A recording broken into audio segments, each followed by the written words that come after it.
Alright folks, it's that time again to run through some of these updates and just show a few things in action, give a vague little overview of, well, how things are working, a wee bit more than I put in my bullet points anyway. First thing you notice there is a little rounds are numbered now with little messages coming up. That's a nice simple thing, 5 minutes of work. And I've also just debugged the timer out here because next the demo will go a lot smoother for 5 seconds of commenting some code. So let's jump in. I suppose first thing to show off that'll seek into some of the other things would be chain cancels now. So as you remember, most Street Fighters and a lot of games in general, you can chain jabs and other light attacks into each other very quickly. So generally how that works and how I've implemented it is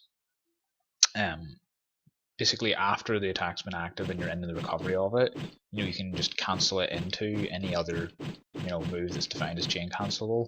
So I just defined that in the attack data for each individual attack. Then you can just optionally provide just a list of names of other attacks that can be chain cancelled out of the current one, and it's as simple as that then, so that while you're in the recovery of any normal move, it'll just say, are there any defined chain cancels for this? Here they are, and it'll just check the inputs for those particular moves and then just allow them to start off in that. And that's really all there is to that once it's in there. So you do that on a hit. So another thing then that leads into is I have a simple combo counter now. So blink and you'll miss it. I'd like to just get it to just linger a little bit as well, because it's a bit hard to read at the minute when it goes away quickly like that.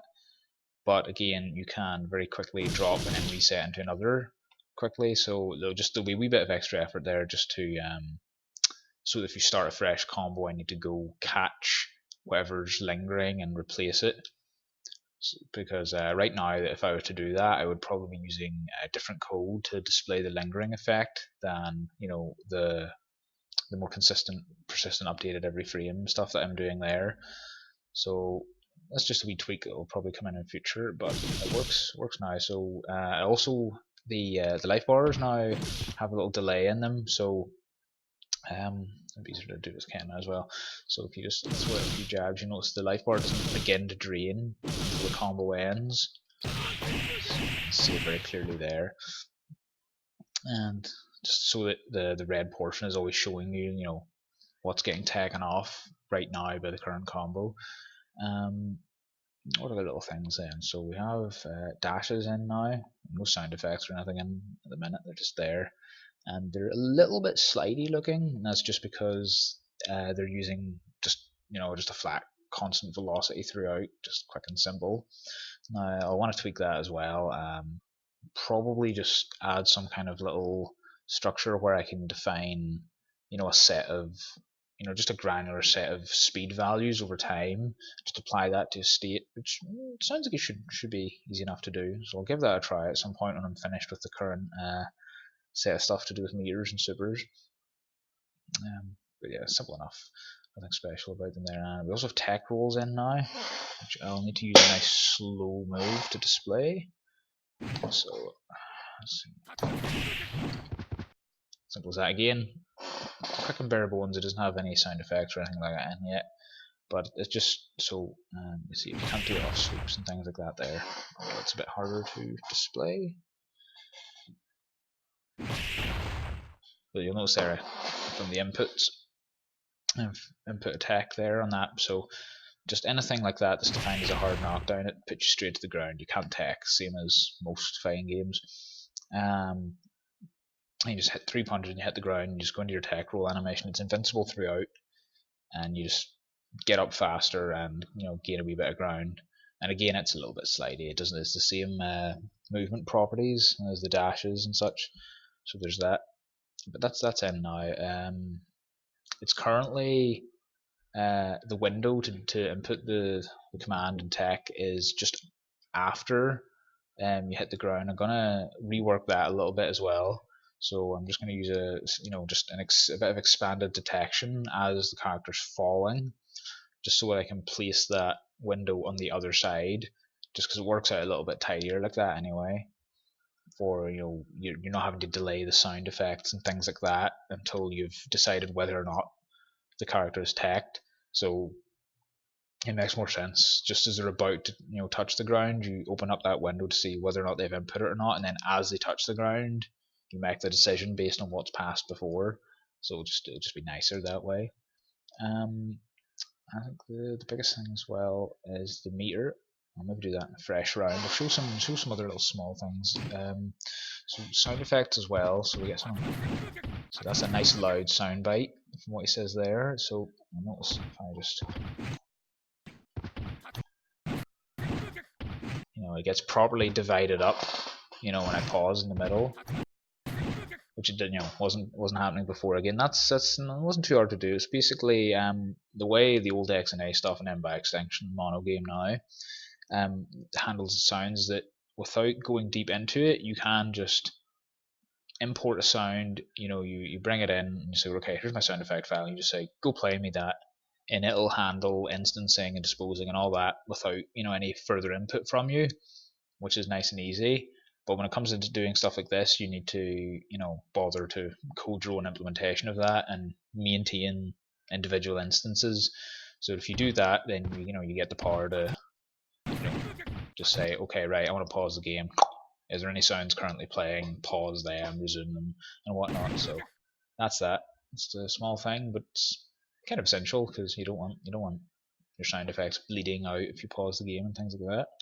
And one of the little annoyances I had previously, you might remember, is that my forward throws were whenever the character side switched, you caused a little jitter in the camera. So that's been fixed now. So fairly easy. It was really just a matter of realigning the characters to exactly match where they were, so that when you swap sides, you're now exactly where they were and they're now exactly where you were, as opposed to just dodging one character or the other over. So it's a simple enough thing, and then that keeps the tracked camera point between the characters the same. So it's nice and easy. And yeah, after that, I'm just going to go into meter. In fact, well, I'll show this right off the bat then. So I need you. So there's just very quick and basic implementation of the supers. So didn't cost any meter because I've dummied that code out just for the sake of testing at the minute, which I suppose doesn't really help my demo because I can't show the meter going up. But there are basic meter mechanics in place now. So every move has a base value which you'll receive anyway. So if you just whiff it and it doesn't connect, you'll get that value regardless. So we're not going for third strike, so at the moment I've just got that flat 0 for all normals. But then after that you've got hit and block values, which then you'll gain on hit or block. And at the minute I have the defender just receiving a flat half of that value whenever they get hit or block. That kind of stuff varies from game to game as to who gets how much and whatnot. So it's all subject to loads of tweaking if I ever get this into a better state. But that's the baseline there, just to get it hanging together and being sensible.